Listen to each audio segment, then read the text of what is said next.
Okay, this is the first in a series of 10 videos, just quick, short um, opportunities to teach you a little bit about what we're going to be doing in that course.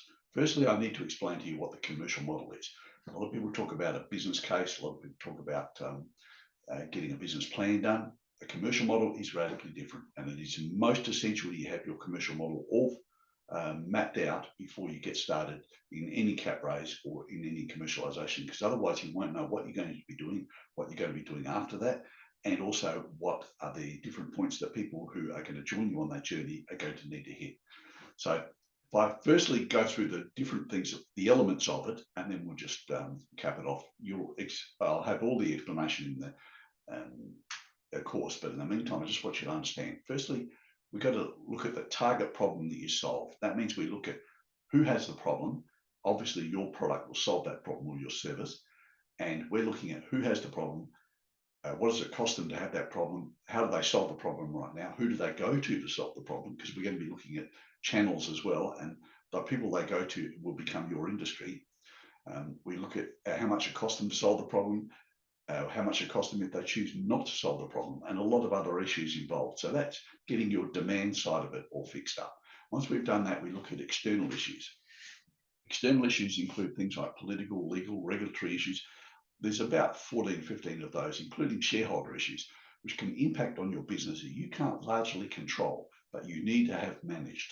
And the reason for that is because if you're picking an investor, which will be a commercial partner from the industry or the market, they will have exactly the same risks. And if you can't articulate to them your risks, they'll already know what they are, and they'll know that you haven't done your homework. So it's important that you have the risks lined up and the mitigation strategies that you've got associated with those.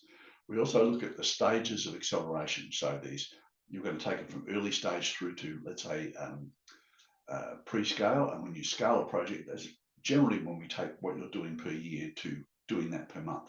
And that's not as difficult as accelerating everything. It's really just a change of mindset and how you go about what you do. We also look at exit points. Exit points are for you, but they're also for the investor, and there's more than one. So at any one time, you're getting options to say, this is our value realization point. We can choose to go out now, or you can stay on board for the next level. And the investors or commercial partners will elect to do that. And sometimes because they bought half your business, they ultimately will be the buyer of the other half if the value's right. So they will take the time in making that decision, but you're going to show them exactly where that decision is. They won't get on board unless they can get it out. So nobody gets on the train if the train isn't going to stop at their stop. It doesn't make sense. And finally, how you valued your contribution and how you valued their contribution is going to be very important, because if you say, I've worked on this for 10 years and my time's worth $500 an hour as an engineer, therefore I want $3.4 million for my time that I spent on this because I worked on it 7 days a week for all the years I've been working on it. It doesn't make sense. And you can't justify that value. And as a result, some people will dig themselves deeper and say, no, that's it. I'm not going to do this. I'm not going to sell this for less than what it's valued to me for. And in which case, you probably never get a deal. But in the meantime, if you are fair about it, when we talk about sizing and valuing, we look at what the value is and how we size that to another company and what they're going to get, what you're going to give. And then ultimately, you'll end up with something of value. So these are the first one, the commercial model. There's elements of a commercial model. We have to put that together first. And in a lot of cases, I won't touch projects unless I've done the commercial model. Where we're only raising $100,000, I'm going to get you to do a commercial model in the first week. So we're going to be working on that. That's one of the first elements we're going to handle in this course. Okay, thank you.